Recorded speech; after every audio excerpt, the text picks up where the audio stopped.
Hello students, कैसे हो? मज़े में? आज हम लोग स्टार्ट करने जा रहे हैं अपना सेकेंड चैप्टर का न्यूमेरिकल पोर्शन। तो मैंने स्टार्टिंग में ही कहा था कि इस चैप्टर के जो सारे टॉपिक हैं, लगभग हर टॉपिक को न्यूमेरिकल है और यहाँ से आपका शुरू हो जाता है मैराथन। तो सबसे पहले हम लोगों को ये सोचना होगा कि आखिर उसको पढ़ने के लिए क्या ज़रूरी है। आप लोगों का बेसिक काफ़ी कमज़ोर होता है, तो उसको ध्यान में रखते हुए, और जिसका बहुत अच्छा है उसको बहुत बहुत धन्यवाद, जिसका नहीं है उसको और ज़्यादा धन्यवाद कि अब उसको बहुत कुछ अच्छा मिलने वाला है। तो हम लोग यहाँ से शुरू करेंगे और यहाँ से 11 का जो बेसिक है उससे शुरू करके हम लोग इस चैप्टर में एंटर करेंगे। तो आखिर अभी थोड़ा धैर्य रखना पड़ेगा क्योंकि न्यूमेरिकल आने में थोड़ा टाइम है। उससे पहले हम लोग जैसे होता है ना कि पनीर का सब्जी बनता है तो उसके लिए पहले पनीर लाओ, फिर मसाला लाओ। हम लोग वही काम कर रहे हैं, अभी पनीर, मसाला, प्याज यही सब ला रहे हैं। उसके बाद स्टार्ट होगा पनीर का सब्जी, बहुत टाइम है अभी बनने में, इंतजार करो थोड़ा, ठीक है। तो हम लोग शुरू कर रहे हैं। तो सबसे पहले आपको ये ध्यान देना होगा कि अगर हम किसी भी तत्व को लेते हैं तो उसमें क्या है, परमाणु, और उस परमाणु का एक भार होता है। हमको पहुंचना है मोल तक। तो हम डायरेक्ट आपको मोल नहीं पढ़ा रहे हैं, आपको पहले और थोड़ा पीछे लेके जाते हैं कि आखिर वो परमाणु द्रव्यमान जो शब्द है वो आता कहाँ से है, ठीक है। तो सबसे पहला जो है एटॉमिक मास यूनिट, मतलब नाम से ही पता चल रहा है कि परमाणु द्रव्यमान इकाई, यानी कि परमाणु के द्रव्यमान को नापने की इकाई जो होती है उसी को हम लोग AMU बोलते हैं।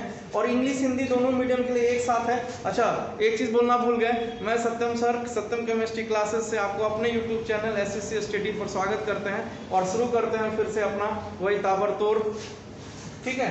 चलिए, हो गया, इस मिस हो गया सर, कोई बात नहीं। एटॉमिक मास यूनिट, तो एटॉमिक मास यूनिट क्या हुआ कि परमाणु द्रव्यमान इकाई। तो परमाणु द्रव्यमान इकाई, ठीक है। अब ये एक एक करके हम इसके पहले शब्द को समझ लेते हैं। एटॉमिक मतलब होता है परमाणु, मास मतलब होता है द्रव्यमान, यूनिट मतलब होता है इकाई। कि आखिर परमाणु द्रव्यमान इकाई है क्या, पहले उसको समझते हैं।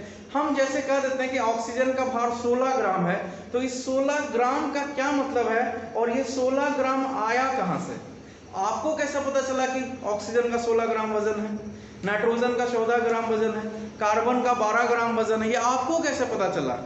तो साइंटिस्ट ने ये देखा कि जो कार्बन तत्व है वो 99% से ज़्यादा हर एक कैटेगरी में विद्यमान है, किसी भी चीज़ में, लिविंग नॉन लिविंग दोनों में।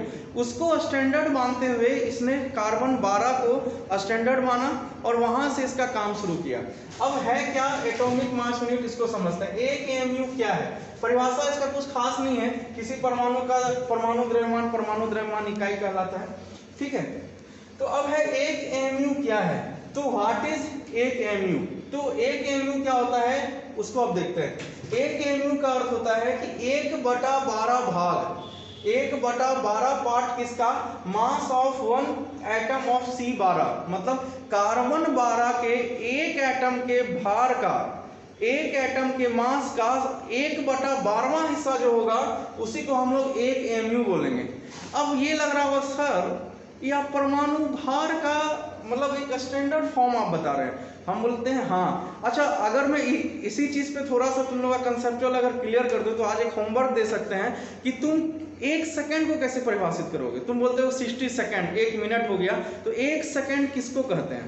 आज जाके सर्च करना, उसका भी परिभाषा है साइंस में। 1 मीटर किसको डिसाइड किया गया, उसका भी परिभाषा है। 1 एम्पेयर हम किसको कहते हैं? आखिर हम कैसे बोल देते हैं कि 1 एम्पेयर है? या 1 कैंडला किसको कहते हैं? यानी कि SI मात्रक के 7 यूनिट, 7 इकाई का अपना एक खास परिभाषा है, ये बात याद रखना। उसी तरह से ये परमाणु भार का अपना एक खास परिभाषा है कि हम एक परमाणु भार किसे कहते हैं।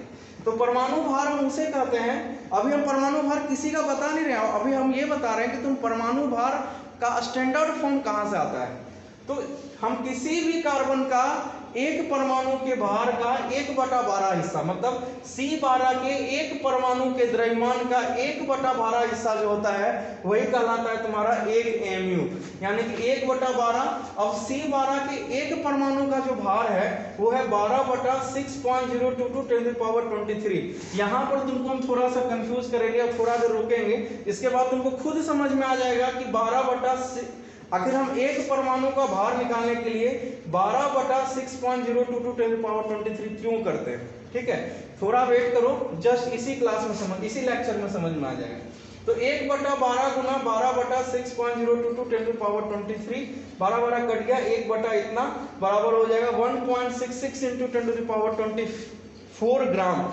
इतना को हम बोलते हैं 1 mu। बाबू तुम अगर देखो तो ये कुछ द्रव्यमान नहीं है, 1 का 10⁻24 मतलब 1 ग्राम को इकाई, दहाई, सैकड़ा, हजार, 10,000 पता नहीं अदम पदम जितना है सबसे मतलब नेग्लिजिबल मास है, कुछ भी नहीं है, ना के बराबर। ये कुछ भी मास नहीं है, ना के बराबर है। लेकिन इसका यूज कैसे करते हैं इसको समझो। अब इसी को हम लोग बोलते हैं 1 mu।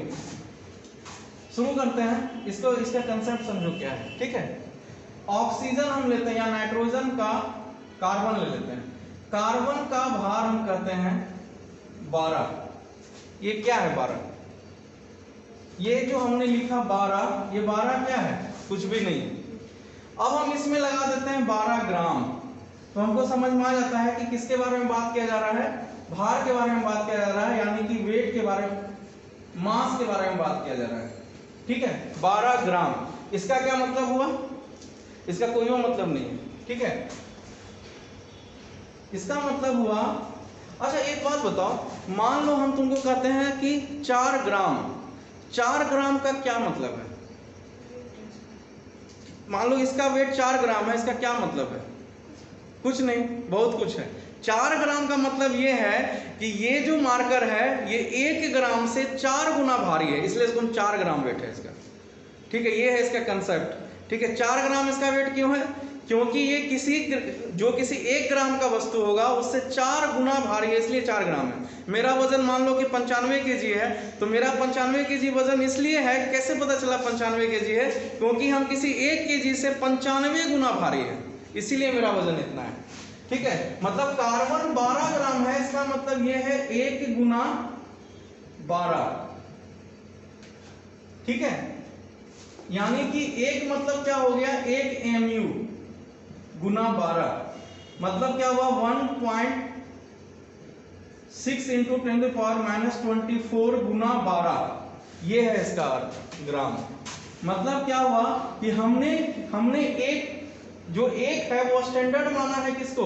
1 mu को, और ये 1 mu से 12 गुना भारी है। कार्बन का जो परमाणु है वो 1 mu से कितना गुना भारी है? 12 ग्राम भारी है, इसलिए हम लिखते हैं 12 ग्राम। और 1 mu का मान कितना है? इतना।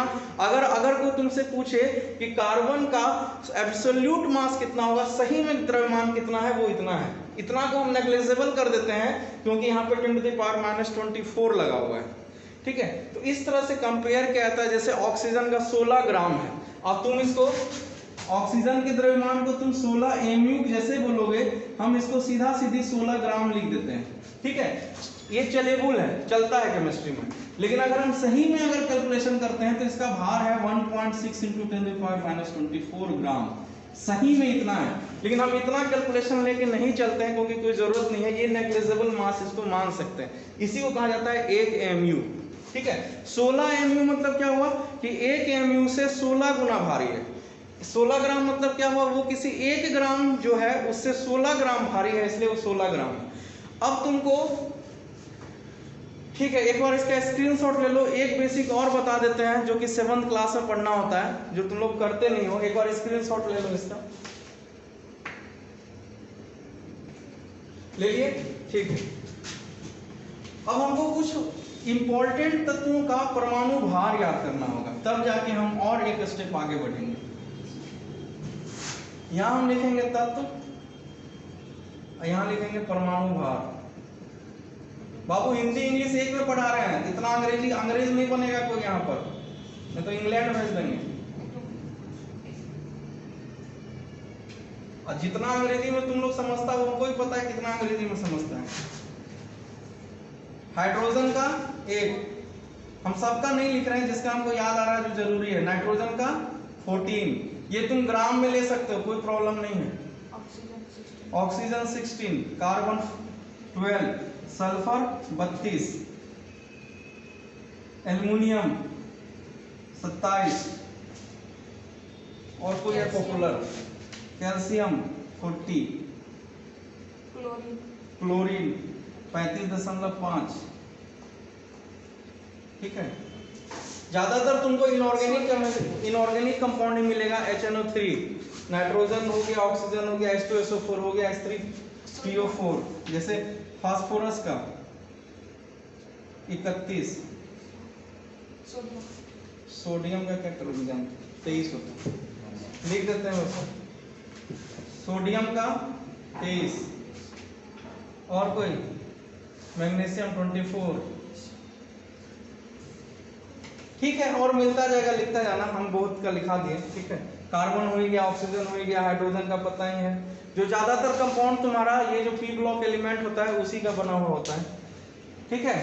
चलो एक बार स्क्रीनशॉट ले लो इसका, हम धीरे धीरे आगे बढ़ रहे हैं। हो गया। अब ये बच्चा वाला काम तुम भी हम ही से करवाओगे, हाँ, ये थोड़ा बहुत तुम लोग करेगा। चलो बहुत बहुत धन्यवाद, तुम लोग बोला हाँ, उसको मिटाने दो।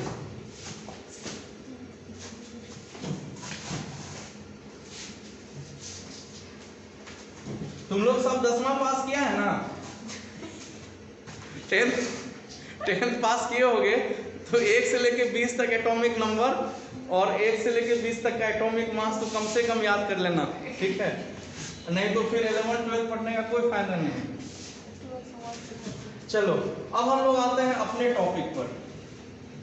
जो पहला चैप्टर है 11th का, उसका ये पहला चैप्टर का सबसे इंपॉर्टेंट टॉपिक यही है जो अभी चलेगा, ठीक है, मोल। चलो हम इसमें ज्यादा अच्छे से समझाते हैं, कोशिश करते हैं मोल क्या है। मोल में तुमको किताब में बहुत लंबा चौड़ा परिभाषा मिलेगा, ठीक है, और मोल को समझना थोड़ा सा भारी भी है, ठीक है। तो मोल क्या है उसको समझते हैं।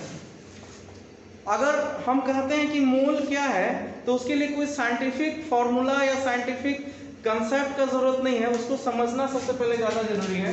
मोल एक संख्या है, इससे ज्यादा मेरे लिए तो ये कुछ नहीं है, नंबर, बस मेरे लिए मोल इतना ही है।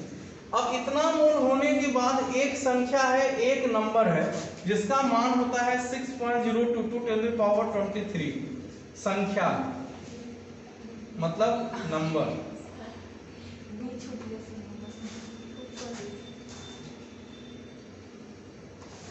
ठीक है, बस इतना ही है। मोल क्या है, मोल को फिर से समझते हैं। मोल एक संख्या है जिसमें इतना संख्या होता है किसी का भी, ठीक है, जिसमें इतना संख्या होता है किसी का भी। इसका क्या अर्थ हुआ कि अगर हम बोलते हैं 1 दर्जन, तुम लोग को याद होगा बचपन में मम्मी केला लेने के लिए भेजती होगी, बोलती होगी 1 दर्जन लेके आना, तुम लोग 12 केला लेके आता है, ठीक है। अगर हम तुमको बोले कि 1 दर्जन पेन लेके आना, तो मतलब क्या तुमको नहीं समझ में आएगा कितना पेन लाना है, कितना पेन लाना है, 12 पेन लाना है। 1 जोड़ा चप्पल लेके आना, मतलब 2 चप्पल लेके आना है, ठीक है। यहां तक कोई दिक्कत? मतलब हमको जितना संख्या है, 1 दर्जन मेरे लिए 1 डोजन, इसको इंग्लिश में डोजन बोलते हैं। 1 डोजन मेरे लिए जनरल वर्ड है, हम डेली इसका उपयोग करते हैं, इसीलिए हमको इसमें संख्या पता है कि इतना होता है, और इसलिए ये हमको समझ में भी आ जाता है कि 1 दर्जन में इतना संख्या होता है, ठीक है। तो आखिर एक मोल का आवश्यकता क्यों पड़ा? इतने बड़े संख्या को कहा जाता है एक मोल, ठीक है, इतने बड़े संख्या को कहा जाता है एक मोल। इसका क्या अर्थ है? देखो क्या हुआ कि अगर हमने मान लो 5 बर्तन ले लिया अलग अलग, ठीक है, एक बर्तन का साइज सारे बर्तन का समान है। एक बर्तन में हमने आलू रखा, क्या तुम इसको गिन सकते हो?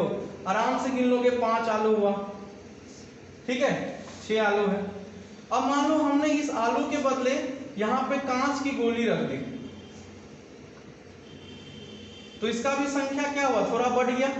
पहले 6 पीस आलू आया था, अब हो सकता है 12 पीस आएगा कांच की गोली। अब हमने इसको और बढ़ा दिया, और छोटा करते जा रहे हैं, परमाणु का आकार हम छोटा करते जा रहे हैं, बस इतना समझ में आना है। अब हमने यहाँ पे क्या रख दिया, चावल। क्या तुम चावल को गिन सकते हो? हाँ गिन सकते हैं, थोड़ा टाइम लगेगा, गिन तो लेंगे, ठीक है। हम अब हम रख देते हैं इसमें बालू। क्या तुम इसको गिन सकते हो? लगभग नामुमकिन सा है, ठीक है। अब अगर तुम ही बताओ कि अगर हम इसमें, ठीक है, अगर हम इसमें ऑक्सीजन का परमाणु रख देते हैं, क्या अब तुम इसको गिन सकते हो? नहीं, अब ये नामुमकिन सा है। ठीक है, मतलब ये हुआ कि अगर हम समान आकार के बर्तन में, अगर हम बड़ा परमाणु रख रहे हैं तो इसको हम आसानी से गिन रहे हैं। इसको तुम दर्जन में गिन सकते हो, इसको भी दर्जन में गिन सकते हो, इसको भी तुम हो सकता है कि दर्जन में गिन लोगे, इसको लेकिन थोड़ा मुश्किल है दर्जन में गिनना, लेकिन इसको तो एकदम नामुमकिन है कि दर्जन में गिन पाओगे। मतलब क्या हुआ कि बर्तन का साइज का आकार वही रह गया, लेकिन जब उसका परमाणु का आकार छोटा होता चला गया तो इस दर्जन वगैरह से काम नहीं चलेगा। अब हमको इसके लिए एक बड़ा इकाई चाहिए, क्योंकि परमाणु होगा इसमें लाखों करोड़ों, इसमें भी लाखों करोड़ों होगा। इस लाखों करोड़ों को गिनने के लिए एक संख्या बनाया था, नाम था उस साइंटिस्ट का एवोगाड्रो। ठीक है, उस साइंटिस्ट का नाम है एवोगाड्रो, और इसी को एवोगाड्रो नंबर भी कहा जाता है। ये जो संख्या है उसी को एवोगाड्रो नंबर भी कहते हैं। मतलब कि अब ये जो संख्या है, ये संख्या आई कहाँ से, इसका एक कहानी है अलग से। किसी दिन एक्स्ट्रा क्लास होगा तो हम बताएंगे कि ये संख्या आती कहाँ से। इसके लिए भी कार्बन 12 ही जिम्मेदार है। ठीक है, तो अभी फिलहाल के लिए आपको इतना समझना है कि ये जो मोल है, ये मोल में इतना संख्या होगा, इतने संख्या को हम एक मोल कहते हैं। जिस प्रकार से एक दर्जन में हम 12 पेन कहते हैं। अगर हम कहें कि एक मोल तुम जाके पेन लेके आओ तो इसमें हंसने वाली बात नहीं है। तुमको इतना पेन ला के दे दो, हम मान लेंगे कि एक मोल हो गया। एक मोल तुम केला लेके आ जाओ तो मम्मी को इतना केला ला के दे देना, तो मान लेगी मम्मी हाँ एक मोल। तो एक मोल बस एक संख्या है, लेकिन ये इतनी बड़ी संख्या है, इतनी बड़ी संख्या है कि इसका काम हमको केला लाने, ये पेन कलम लाने में नहीं होता। इसका काम पड़ता है हमको केमिस्ट्री में छोटे परमाणु के ऊपर जो संख्या है उसे गणना करने में। हो सकता है कि बिल गेट्स के पास इतना रुपया हो सकता है कि एलन मस्क के पास इतना रुपया हो, एक मोल रुपया हम कह सकते हैं। तो एक मोल बस एक संख्या है। अब आ जाते हैं पॉइंट पे। अगर हम कहते हैं कि एक मोल, अगर हम कहते हैं एक मोल परमाणु, नाइट्रोजन परमाणु, तो कितना परमाणु? 6.022 10 to the power 23 नाइट्रोजन परमाणु। आइटम बदलेगा, संख्या तो नहीं बदलेगी ना। एक पेन, एक दर्जन पेन 12 पेन, एक दर्जन केला 12 केला, एक दर्जन में 12 पीस होता है तो उतना ही पीस होगा। तो एक मोल नाइट्रोजन अणु, तो कितना अणु? 6.022 10 to the power 23 नाइट्रोजन अणु। हम बस आइटम बदल रहे हैं, संख्या नहीं बदलेगा, क्योंकि एक मोल में इतना ही संख्या होता है, ये फिक्स कर दिया गया है। एक मोल नाइट्रोजन आयन, तो कितना ion? 6.022 10 to the power 23 nitrogen ion. यहाँ पेन है, केला है, और भी कुछ जो खरीदता है। परमाणु का अंग्रेजी सबको समझ में आता है, एटम। अणु को बोलते हैं मॉलिक्यूल, आयन को आयंस बोलते हैं। ठीक है, बात समझ में आया? मतलब ये हुआ कि अगर हम एक मोल परमाणु की बात करते हैं तो हमको इतना ही परमाणु होगा, एक मोल अणु की बात करेंगे तो इतना ही होगा, एक मोल नाइट्रोजन आयन की बात करेंगे तो भी इतना ही होगा। इसी को कहते हैं एक मोल। ठीक है, तो मोल क्या है? अगर कोई अब फाइनली तुमसे कोई परिभाषा पूछे तो मोल बस एक संख्या है जिसका मान 6.022 10 to the power 23 के बराबर होता है, जिसे एवोगाड्रो संख्या कहते हैं, और इसको सूचित किया जाता है, डिनोट किया जाता है Na से। ठीक है, एक बार स्क्रीनशॉट ले लो इसका।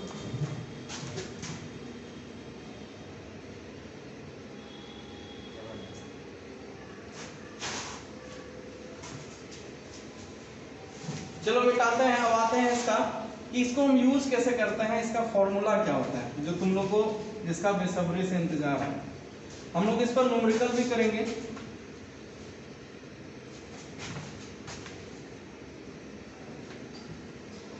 चलो एक मोल को कैसे निकालते हैं। एक मोल निकालने का फॉर्मूला होता है। अब आते हैं मोल के बारे में कुछ बात सीख लो। मोल को किससे सूचित करते हैं? स्मॉल m से, मतलब स्मॉल m से डिनोट करते हैं। ठीक है, ये ईटा नहीं है, स्मॉल m है। ठीक है, दूसरा है कि मोल की क्या इकाई होती है। ठीक है, एक बात बता दें, अगर तुम लोग 100% गधा नहीं होगा तो इसका आंसर दे देगा। एक मोल किसके इकाई होता है? किसी का नहीं, सॉरी, कोई इकाई नहीं होती, कोई इकाई नहीं, मतलब नो यूनिट, कोई यूनिट नहीं होता इसमें। लेकिन बाबू तुमको गधा इसलिए बोले क्योंकि मोल खुद एक यूनिट है। 7 एसआई यूनिट में से मोल खुद एक यूनिट होता है। मोल यूनिट है किसका? अमाउंट ऑफ सब्सटेंस का। अमाउंट ऑफ सब्सटेंस यानी कि पदार्थ की मात्रा की इकाई होती है मोल।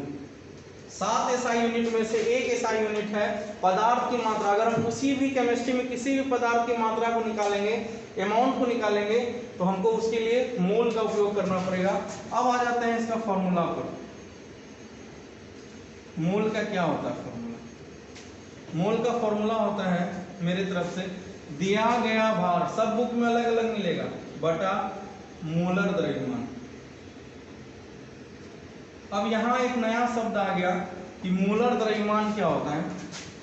एन को लिखेंगे, मोल को हम लोग एन, दिया गया भार को डब्ल्यू से डिनोट किया जाता है, मोलर द्रव्यमान को कैपिटल एम, स्मॉल एम से मत कर देना, डब्ल्यू बाय एम।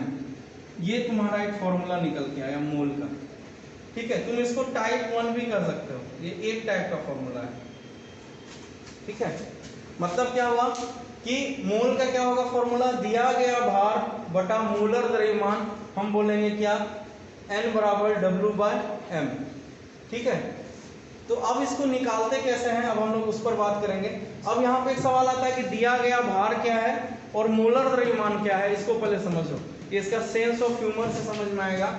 इसको थोड़ा सा समझ लो कि मान लो तुमको मम्मी बोलती है कि 500 ग्राम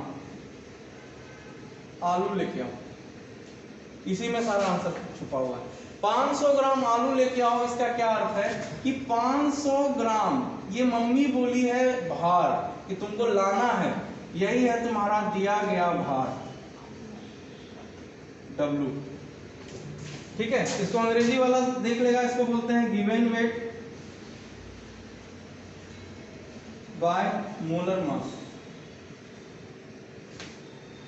ठीक है, तो मम्मी बोली है कि 500 ग्राम लेके आओ, तो 500 ग्राम हो गया दिया गया भार, और उसमें आलू का भार, मतलब कितने आलू का भार? 500 ग्राम आलू का भार नहीं, 500 ग्राम आलू का भार तो दिया गया भार हुआ। उस 500 ग्राम में एक आलू का जो भार होगा उसी को हम लोग बोलेंगे मोलर द्रव्यमान। फिर से एक बार समझो, दूसरा एग्जांपल से, 40 ग्राम सोडियम लेके आओ, लैब का टीचर बोला तुमको, तो 40 ग्राम सोडियम में पूछा जा रहा है कितना मोल होगा। ठीक है, 40 ग्राम में कितना मोल होगा अभी नहीं निकलेगा, 40 ग्राम में कितना मोल होगा फॉर्मूला में डालना पड़ेगा। अब तुमको यहाँ मिलेगा ही नहीं कि सर केमिस्ट्री में तो कुछ मिलवे नहीं करता है। अब तुमको यहाँ सेंस लगाओ, 40 ग्राम टीचर बोला लाने, इसलिए ये हो गया W, दिया गया भार, गिवन वेट, और एक सोडियम परमाणु का जो भार है 23 ग्राम, यही है तुम्हारा M। ठीक है, तो इसलिए ये मान के चलो कि मोलर द्रव्यमान तुमको हमेशा पता रहेगा। जिस दुनिया का जो क्वेश्चन आएगा ना, लगभग में तुमको एक चीज पता रहेगा। अगर कोई भी कंपाउंड दे दिया, NaOH दे दिया, क्या कुछ भी दे दिया, तो मोलर द्रव्यमान पता रहेगा। अब क्वेश्चन ये उठता है कि सर हम मोलर द्रव्यमान को कैसे निकालेंगे? जब तक मोलर द्रव्यमान नहीं निकालना आएगा तब तक प्रॉब्लम बनेगा नहीं। ठीक है, तो तब तक बनेगा नहीं, तो देखते हैं कैसे निकालते हैं।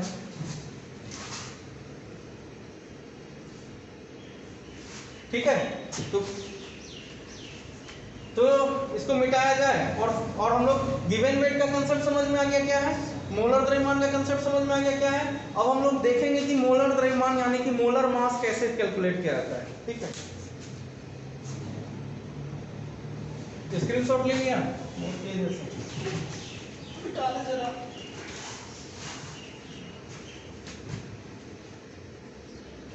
अगर तुमको मोल समझ में आ गया है तो आज लेक्चर पढ़ने के बाद जाके बुक खोल के थोड़ा बहुत मोल का न्यूमेरिकल बना लेना। नहीं बनेगा तो बहुत बढ़िया।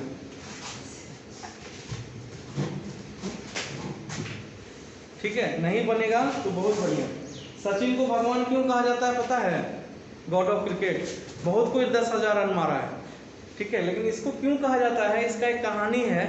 कहानी क्या है? कॉमन सेंस का बात है कि सचिन आज तक जिस बॉल पे आउट हुआ है, जिस तरीके के बॉल पर, हम तो कम क्रिकेट खेलते हैं, शरीर देख के लग रहा होगा तुम लोग को, तो मतलब सचिन जिस बॉल पे एक बार आउट हो गया है वो पूरी जिंदगी फिर उस पर इतना प्रैक्टिस करता है कि उस बॉल पर उसको दोबारा आउट नहीं किया जा सकता। इसलिए सचिन भगवान बना था। और उसका एक कहानी और है कि जो भी उसको बॉलर उसको आउट करता था उसको सचिन खुद बाद में उसको थैंक्स कहते थे कि थैंक्स। मतलब वो एक चीज सीख लिया कि एक बॉलिंग का स्टाइल और हो सकता है, मतलब वो बॉलिंग का कंसेप्ट बदल दिए थे, जबकि वो अच्छा बैट्समैन थे। इसलिए बोलते हैं कि प्रैक्टिस जब तक नहीं करोगे तब तक कुछ नहीं। तो मोलर द्रव्यमान यानी कि मोलर मास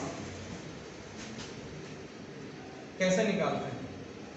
हम तुमको सीधा निकालने के लिए सिखा रहे हैं, ठीक है। जितना भी कोई भी कंपाउंड दे दे, अगर तुम्हारे पास एलिमेंट है तो एलिमेंट का जो भार है, का जो वेट है, वही तुम्हारा हो गया मोलर मास। ठीक है, वही क्या हो गया? मोलर मास हो गया, मोलर द्रव्यमान हो गया। जैसे सोडियम का 23, यही हो गया तुम्हारा मोलर मास। ठीक है, अब लेकिन अगर किसी कंपाउंड का निकालने के लिए कहे कि जैसे NaOH का मोलर मास क्या होगा, का मोलर मास क्या होगा, नहीं पता। अब कैसे निकालते हैं इसको देख लो। जब भी हम किसी का मोलर मास निकालते हैं तो उस मोलर मास में जितना एलिमेंट है सबके एलिमेंट के मास को जोड़ देते हैं। ठीक है, मतलब मोलर द्रव्यमान यानी कि मोलर मास बराबर क्या हो जाएगा? सोडियम का मास प्लस ऑक्सीजन का मास प्लस हाइड्रोजन का मास। बस हम सबके मास को जोड़ देंगे, ग्राम में रिप्रेजेंट कर देंगे, आंसर आ जाएगा। सोडियम का मास तुमको पता है 23 ग्राम है। अब समझ में आया होगा कि सर क्यों बोले कि उसको रटो। ठीक है, प्लस ऑक्सीजन का मास हो गया 16 ग्राम प्लस 1 ग्राम, टोटल जोड़ के आएगा 40 ग्राम।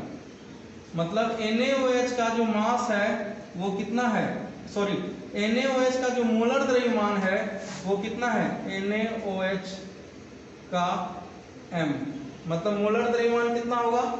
40 ग्राम। ये निकालना सीख गए। इसी तरह से मान लो तुमको कोई देगा Na2CO3 का मोलर द्रव्यमान निकालना है, क्या होगा? कैसे निकालेंगे? सोडियम का कितना है? सोडियम का यहाँ कितना है? 2 है, तो इसको हम लोग मल्टीप्लाई करेंगे। 2 मल्टीप्लाई सोडियम का जो मास होगा प्लस कार्बन है, देखो एक बार सोडियम लिखें, फिर एक बार कार्बन लिखें और फिर ऑक्सीजन लिखेंगे, प्लस 3 गुना ऑक्सीजन, कितना हो जाएगा? 2 मल्टीप्लाई 23 प्लस 12 प्लस 3 मल्टीप्लाई 16, कितना हो जाएगा? यही उसका मोलर मास हो गया। तो इस तरीके से हम लोग मोलर मास निकालते हैं। मान लो तुमसे कभी एक टफ मोलर मास हम लिख देते हैं, जैसे CaOH का होल 2 अगर पूछ दे, इसका क्या होगा? इसका कैसे कैलकुलेट करेंगे? कुछ नहीं करना है, होल 2 है, जैसे मैथ्स में होता है ना, ठीक है, स्क्वायर कर दिए तो दोनों का गुना हो जाएगा। उसी तरह से यहाँ पे कितना, इसको तुम खोल भी सकते हो, CaO2H2, यहाँ ये 2 इससे गुना होगा, 2 इससे गुना होगा, कितना हो गया?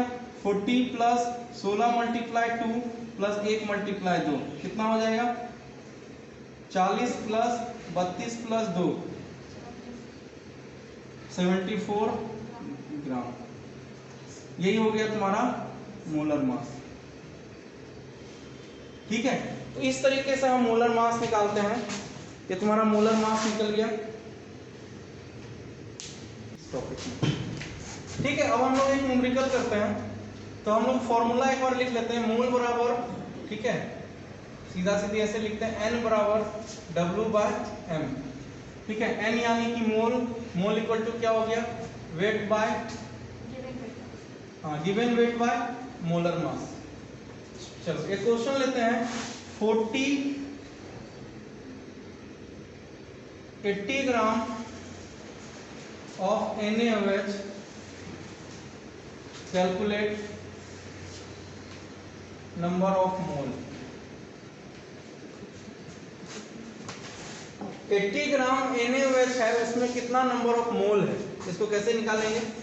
तो हम लोगों को मोल का गणना करना है, ठीक है, तो हमको पता है। अब यहाँ पे हम देख लेंगे कि मोलर मास क्या है, गिवन वेट क्या है। तो ये तो हमको यहाँ से गिवन वेट आ जाएगा W, यहाँ NaOH का अगर हम वेट निकाल लेते हैं तो हमको आ जाएगा M।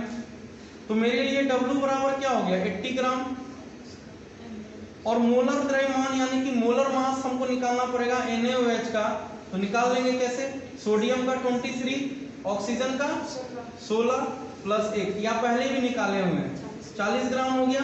चलो W निकल गया, ये निकल गया, N बराबर क्या हो जाएगा, 80/40, ठीक है। ये तुम्हारा M हो गया, M हमको पता है, W यहाँ पता है, हम लिख देंगे 80/40 2 मोल। बस यही तुम्हारा आंसर हो गया। इसी प्रकार से, ठीक है, तुम कोई भी न्यूमेरिकल होगा उसमें W/M कैलकुलेट करके उसका आंसर इजीली निकाल सकते हैं, ठीक है। आज बार यही रहने देते हैं और हम लोग नेक्स्ट क्लास में देखेंगे कि कंसंट्रेशन क्या है।